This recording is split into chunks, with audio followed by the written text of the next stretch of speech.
The special Haftarah that's read for Zachor mentions the story of Shaul's attempt to root out the thorn in our proverbial side, that is Amalek, as per God's command. Problem is, he didn't do it right. And there are many, many lessons to be taken from all of this. One is, always remember that God will always remember what has been done to us. So when we find ourselves in times of strife, that's the Purim story, really, and that's the story of Pesach, which is coming up. God will always remember us, and we say this at the Seder in Pesach. In every generation, someone stands up against us to try to destroy us, but God always saves us. So no matter what's going on, whatever might be happening in the world at any given moment, such as now, as I speak, right now there are very, very bad things going on for the Jewish people, particularly in our ancestral homeland.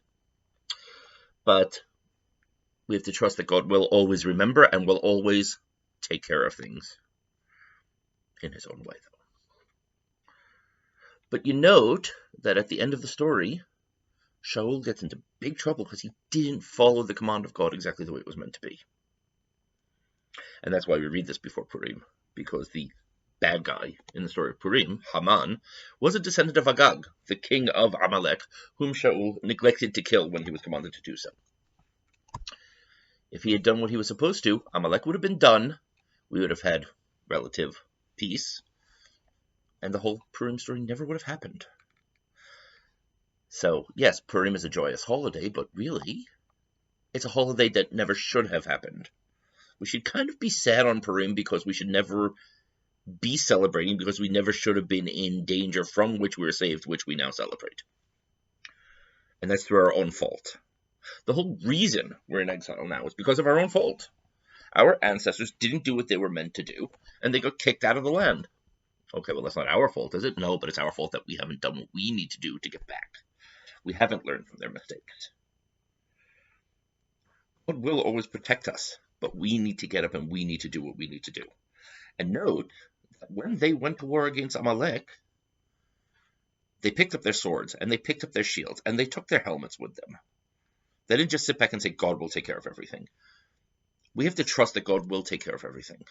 But it is our responsibility to do what we need to do to make that happen. And we will trust that God will grant us success while we're doing it. Get out there and put out your best effort.